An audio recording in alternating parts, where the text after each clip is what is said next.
J'avais mes idées sur la construction, et quand je fabriquais un petit objet, il était beaucoup plus construit que décoratif. Oui, ça c'est important par rapport à la Ça. ferronnerie classique. Et je tirais parti du métier de forgeron, alors dans les règles de l'art les plus strictes. Mais je forgeais à ma manière. Mais ça ne me satisfaisait pas complètement. J'ai d'abord été tout seul, puis j'ai eu un apprenti. Et j'étais torturé par l'idée de faire de l'architecture, c'est-à-dire de construire l'architecture. Comme j'étais passionné de mécanique et de moyens nouveaux de fabriquer, j'ai acheté du matériel très moderne. Et torturé par mon idée de faire de la construction, je me suis mis à construire des choses. Une grille qui était construite plutôt que décorée en fer forgé comme on faisait à ce moment-là. Et alors les architectes nancéiens s'y sont intéressés. Ils m'ont passé des commandes, et 3 ans après, il y avait 60 ouvriers autour de moi. Il est évident que l'architecture consiste à construire quelque chose, à édifier un objet. Les constructeurs des cathédrales qui nous ont précédés étaient des tailleurs de pierre, étaient des charpentiers des tailleurs de pierre. Et ils ont gratifié de tout ce que vous connaissez des choses anciennes. Ils étaient des architectes praticiens de leur métier. Je pense qu'ils avaient raison. Je ne crois pas que ce soit incompatible avec ce que nous devons faire maintenant. Donc, dans ces ateliers, on concevait, on exécutait, conjointement. Il n'y avait pas de séparation du travail. Je vous ai dit tout à l'heure qu'on dessinait peu, parce que j'avais constaté qu'on peut perdre beaucoup de temps à dessiner, et surtout à dessiner si on ne connaît pas totalement son métier. Après la guerre, s'est posée la question du développement. Nous ne pouvions plus travailler dans les rues de Nancy.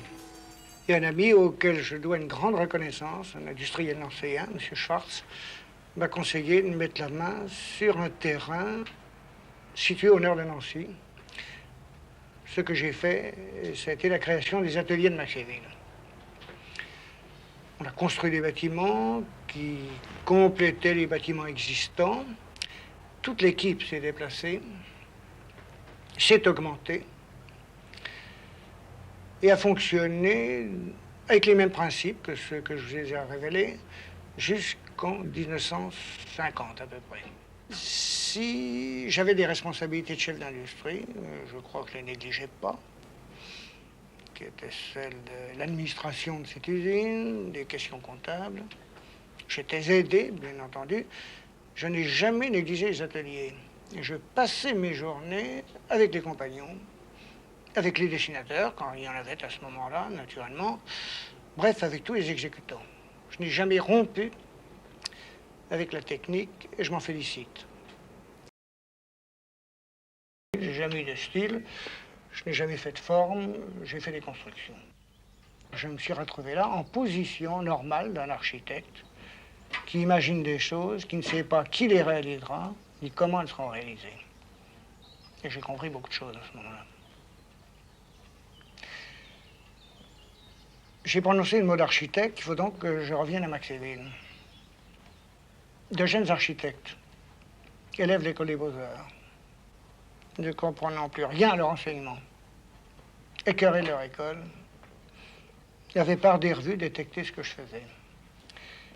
Ils sont venus me proposer de travailler dans l'usine. Moi, j'ai vu ça d'un très bon œil. L'architecte quittant son école pour s'embaucher dans les entreprises, c'était tout de même intéressant. Et pendant 4 années, j'ai eu là un défilé d'architectes, dont Joseph Belmont. Avec qui vous travaillez encore? C'est ça, Sylvie, j'ai eu des Suisses, j'ai eu des Sud-Américains. Et ils se sont totalement mêlés à la vie d'usine. Ils avaient les rapports journaliers avec les exécutants. Et ils ne me cachent pas qu'ils ont vécu là les meilleures années de leur vie. Ça, il n'y a aucun doute. C'est là qu'ils ont appris ce que pouvait devenir la vie d'un architecte se rapprochant de l'exécution. Ce qui m'a confirmé dans mon opinion qu'il faut que l'architecte redevienne un homme de chantier beaucoup plus qu'un homme de bureau. Je suis un ouvrier qui a fait son métier, tout simplement. et qui a tenté, par volonté, de construire avec les moyens les plus modernes que je pouvais découvrir à l'époque où j'ai fait les choses. C'est ça qui m'intéressait.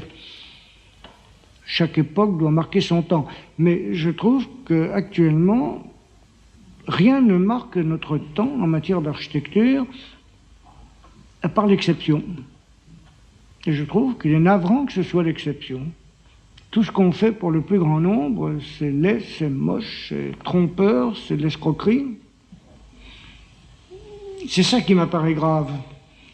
C'est qu'on ne sait pas avec quoi c'est fait. On fait tout avec n'importe quoi, pourvu que ça ressemble à quelque chose de connu. C'est en somme l'apologie du formalisme. Et pour moi, le formalisme, c'est la négation de l'architecture. Mon métier initial était un métier de forgeron, mais c'est en travaillant tant l'acier que le bois d'ailleurs, accessoirement, qui m'est venue l'idée de construire.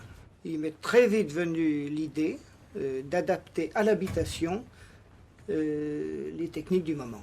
Ah, bon. Qui, à cette époque, n'étaient réservées qu'à la mécanique. Oui, mais tout ça, ça a beaucoup évolué depuis ce temps-là. Alors je voudrais vous poser une question. Où en êtes-vous aujourd'hui?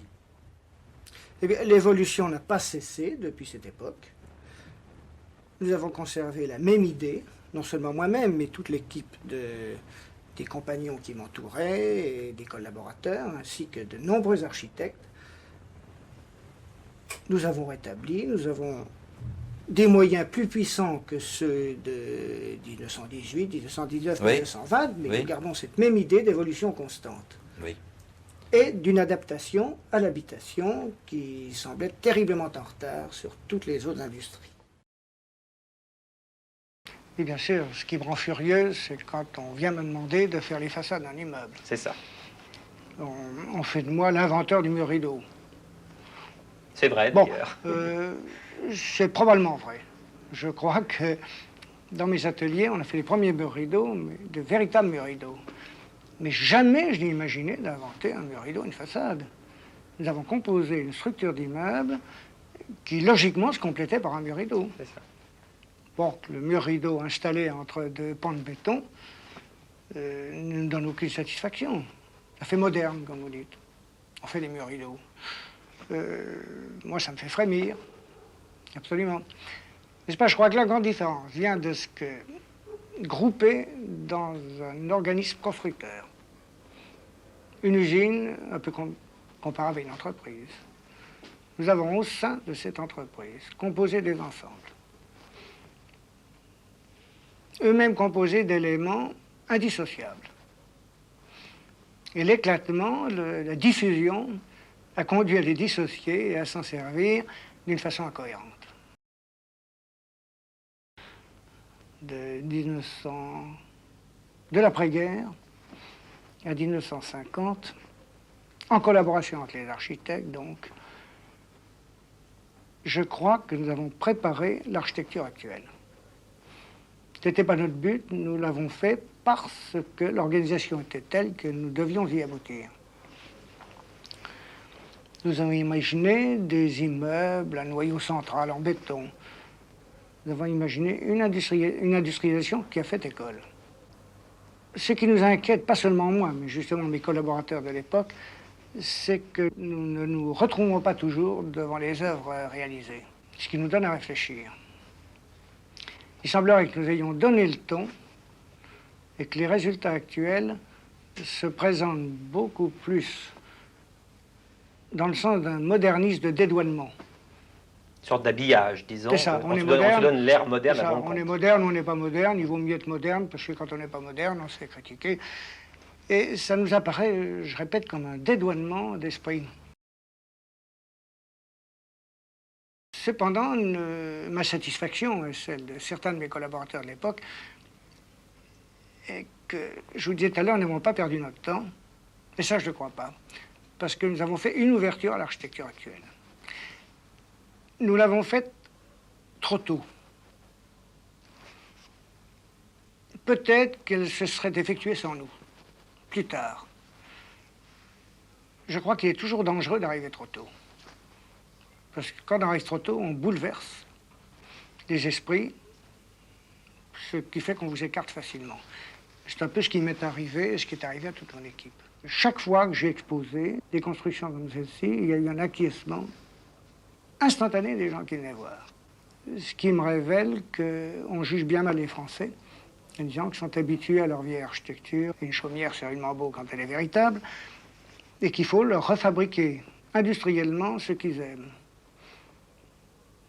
On ne peut pas industrialiser une chaumière, c'est stupide. Citroën n'a pas industrialisé le carrosse de Louis XIV. Il nous a sorti quelque chose de nouveau. À nous d'en faire autant pour le bâtiment. Et jugeons un peu mieux nos compatriotes en pensant que si on leur montre des choses, ils vont peut-être accourir. Mais il ne faut pas leur raconter, il faut leur montrer. Et je crois qu'un avantage de ce qu'on faisait à Maxéville, c'est qu'on montrait ce qu'on faisait. Le mur rideau est tout à fait logique, puisqu'il ne s'agit pas de surcharger une structure, donc autant que possible accrocher une chose très légère, qui peut avoir des compositions extrêmement variables. C'est-à-dire que ce mur rideau va passer devant ces structures. Il peut être composé d'éléments très modulés, qui sont soit des éléments pleins, soit des éléments vitrés. Soit au contraire des panneaux que l'on superpose, qui s'accrochent à la structure, d'où le terme de mur rideau, c'est parce qu'on accroche. Il y a donc de très grandes possibilités de composition de façade, ce qui permet de caractériser l'aspect d'une tour. Mais là, nous étions très logiques parce que le mur rideau est vraiment l'élément complémentaire de cette structure en béton. Et la plupart des tours qui se réalisent actuellement bénéficient de cette technique. Voyez-vous, je trouve que rien n'est plus émotionnant que l'architecture simple. Comme elle est simple, elle est lisible. Et les esprits ont besoin que les choses soient lisibles. Et une architecture qui révèle sa constitution, comme un être humain révèle sa constitution, qui en même temps révèle ses buts. Et ça sans camouflage, et surtout sans artifice, qui sont faussement sentimentaux d'ailleurs, et qui sont temporaires. L'architecture actuelle a perdu la simplicité, et on essaye de la tirer d'affaire par des artifices, de mode d'ailleurs, dont on se lasse vite.